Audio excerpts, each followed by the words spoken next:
Mindset, The New Psychology of Success, written by DWECK. Now, have you ever been wondering questions like, why do students learn? Why do some teachers think your IQ describes what kind of person you are, how intelligent you are, and what career you will have? Do you sometimes wonder that one test will describe your whole demeanor, your whole life, I mean? And finally, why is Genshin Impact so popular? Yeah, that has nothing to do with schools. So let's just go ahead. My point is that we're going to talk about schools, teachers, and coaches. We're going to go revisit Bobby Knight again, so hang on tight, because it's going to be a wild road.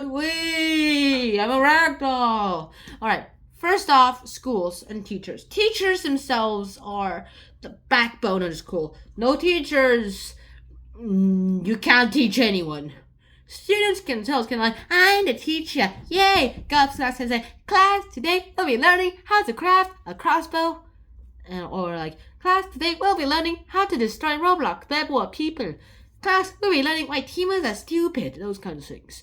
Of course, that would be terrible, or there are already tutorials on YouTube on how to do that, so you basically don't even need schools anymore. Nowadays, you even have online schooling, so lots of people still prefer the traditional schooling. I like the traditional schooling because that means get away from this place and having 7 hours of my own time. Not exactly own time, but doing things that under someone else's supervision, which is actually way better than this place's supervision. So yeah, let's just go ahead and start talking about that. Schools, teachers have these different mindsets. Of course, having the right kind of teacher is great. You have a fixed mindset teacher and a growth mindset teacher. I have never seen a fixed mindset teacher though. Every teacher basically had a growth mindset. We never organized by how smart we were, what our IQ was. We were always organized by what's your vision like? Can you not see the board? When I had glasses back then, I had to do this and everything is so blurry. And it's not as worse as it is now. In fact, the camera right there is so blurry. My hand right here is not now. It's so blurry. So blurry. And my vision basically worsened as I strained.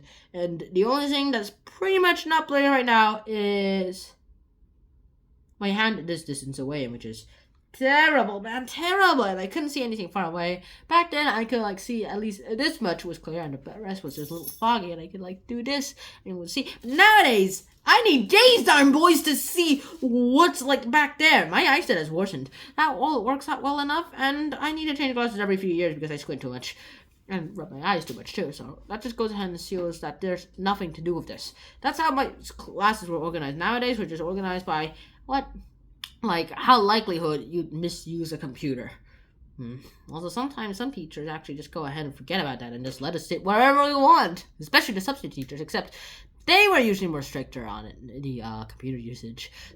Let's just go on ahead and let me just forget about that. Of course, teachers themselves, some teachers actually grade you and sit you around as your mindsets. If you were the smarter kids, you will sit front. If you were the dumber kids, you'll put back. Even if your eyesight was worse, you must stay there.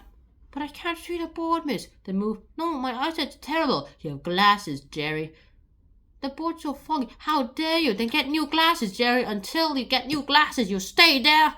My mom does not have money, miss.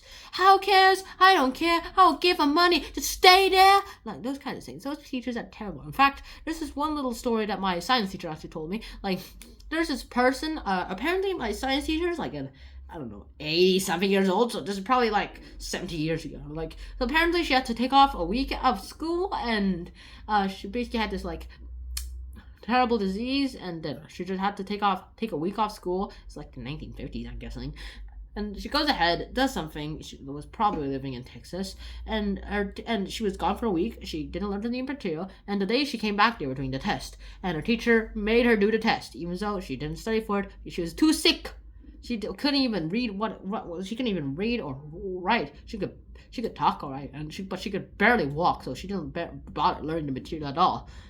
I'm never that sick. So her teacher made her do that test, and she failed and said, and Farron's why did you fail? I was sick, remember? Why did your teacher make you do the test? I don't know, ask her. They're she should have studied for the test. She was sick for a week. She should have studied while she was sick. She could barely walk.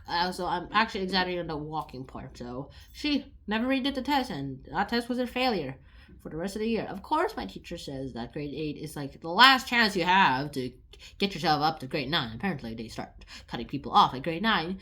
What's a DP? What's a grade 11? Anyways, apparently, some of my parents actually think this. Like, are you sure? Looking at your grades, I don't think you should go to grade 8, son. What are you talking about? I think you should quit school. Like, yeah, apparently that actually worked out in this family once. Also, I'm pretty sure they were just exaggerating and just saying it because they are mad. I'll talk about that in a moment, but that all works out fine enough. Of course, these teachers have something to say. Those people with an IQ test that shows what your life will be like, that's so wrong. That's the fixed mindset people. The growth mindset people just goes ahead and says this. Like, what you should do, like, praise it. Basically, they praise your effort, not the achievement. In fact, since if like lots of parents praise their children's intelligence, in fact, my parents did, so I'm pretty sure that's why I'm a kid like this. Apparently, they just go ahead and not celebrate the effort. In fact, my parents rarely see my efforts. Also, I also rarely do effort, so no surprise there. But no, almost even if you do effort, they don't praise your effort. They praise your reward, the thing they did. There's this thing about like a parent saying, they had this toddler at 3 years old. He said, he's been able to talk since he was 4. He said when he was 6 months, so when I said 4, I meant 4 months old. When he was 6 months old, he said, Mom and Dad, what's in the soup? And he drew such a wonderful drawing for a 5-month-old. It's just a drawing of a house, which is actually pretty good in my opinion. For a 5-month-old. And then at 3 years old, he's gonna go to preschool. Go take the entrance exam, kid. Get us in the top preschool in the United States of America. And he failed the test, and he went to his preschool class.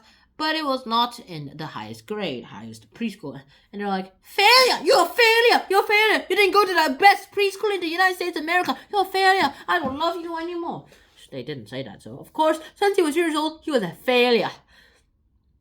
He's 3, for heaven's sake. Give a break on him. Give a break. Take a break on him. He's 3 years old. That's actually what I like to complain in these videos. Parents and teachers have these messages about success and failure. They're basically saying this, they mean that. What they when a kid says, "Who drew that ugly picture?" The parent says, you shouldn't say that picture's ugly when it's so pretty. Well, the teacher actually understood the real meaning of the question. What happened? What the child was actually saying was, what happens to boys who draw ugly pictures? And the boy says, it doesn't matter if you draw an ugly picture or not here. You only draw whatever you want, whatever you feel like it. Nothing is ugly here. And then when the kids say, what happens? Who made this ugly who threw away this ugly food? And the mother's like, how dare you call it ugly food? Food is so precious. Well, the teacher's like, no, food is ugly here. In fact, nothing happens to boys who throw away the food. Also, I highly recommend you eat it because it's healthy for you. And the boy actually went ahead and liked the school because he's like, it's a place where he would never get judged. A lot. His parents probably judged him a lot. He said, C-, you failure. A+, success. B-, do better next time. Not a failure, but not a success either. Those kinds of things. So weird, to be honest, how parents can be like this.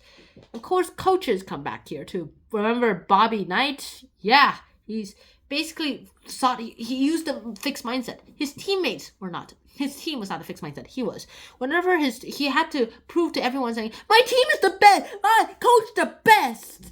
His talk was good, but the things he said, they were pretty terrible for a person. How he said it, he had to prove them over and over again. Whenever the team failed, he felt like loss and that he just failed and that he just got embarrassed every time he did a little stint.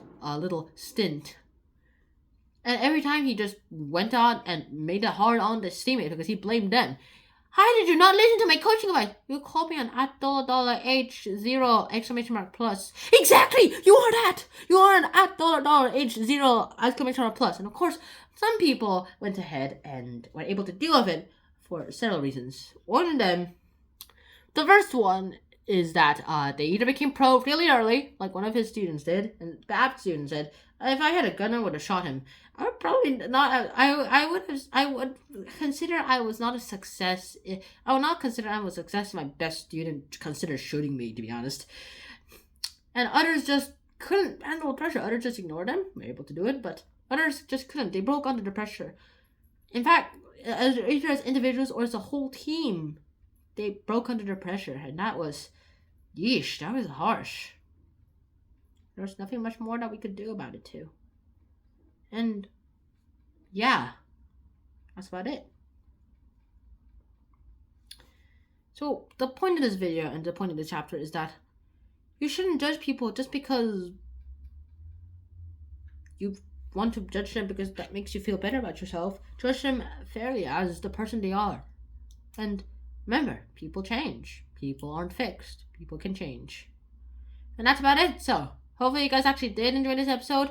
I really hope you guys did. And I guess I'll see you guys next time. Until next time, Shnan out. Peace.